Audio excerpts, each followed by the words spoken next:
Hello बच्चों, चलिए प्रश्न को देखते हैं। प्रश्न है हमारे पास, समीकरणों को गुणनखंड विधि से हल कीजिए। जहां हमारे पास प्रश्न में समीकरण दे रखी है 4x का वर्ग प्लस 9 बराबर 0 के।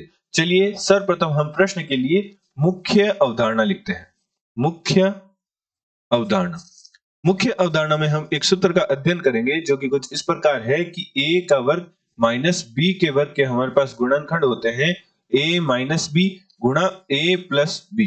तो निम्न सूत्र की सहायता से हम प्रश्न का हल ज्ञात करेंगे एवं हमें प्रश्न को हल करने के लिए एक मान की और आवश्यकता होगी जो कि कुछ इस प्रकार है कि आयोटा का मान है वह बराबर होता है माइनस वर्गमूल a के।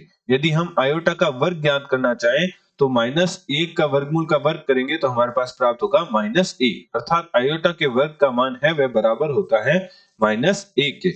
अतः प्रश्नानुसार प्रश्न में हमें समीकरण दे रखी है 4x का वर्ग प्लस 9 बराबर 0 के। तो निम्न समीकरण को a का वर्ग माइनस b का वर्ग के रूप में बदलने के लिए हम जो प्लस का 9 है उसे कुछ इस प्रकार लिखते हैं।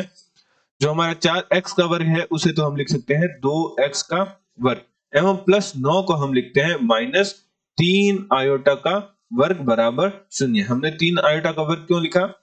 हमने प्लस 9 को 3 माइनस का 3 आयोटा का वर्ग लिखा है। क्यों लिखा? क्योंकि 3 आयोटा का जब हम वर्ग करेंगे तो 3 का वर्ग तो 9 होगा और आयोटा का वर्ग करेंगे वह प्राप्त होगा माइनस 1। तो हमारे पास 3 आयोटा का वर्ग का मान प्राप्त होगा माइनस का 9। तो माइनस माइनस प्लस हो जाएगा। तो हमारे पास जो प्रश्न में समीकरण दे रखी है उसी रूप में प्राप्त हो जाएगा, अर्थात हमारे पास समीकरण प्राप्त हो जाएगी 4x का वर्ग प्लस 9 बराबर 0।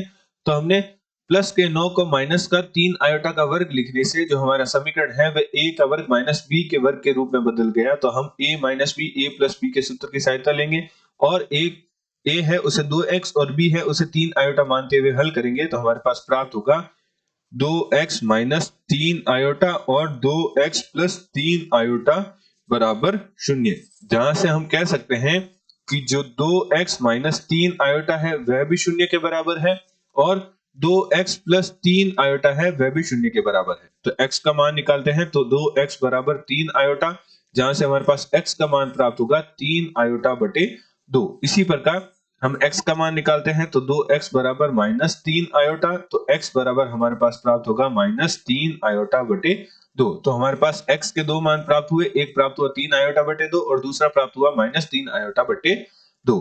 आशा करते हैं आपको प्रश्न का हल समझ आया होगा। धन्यवाद।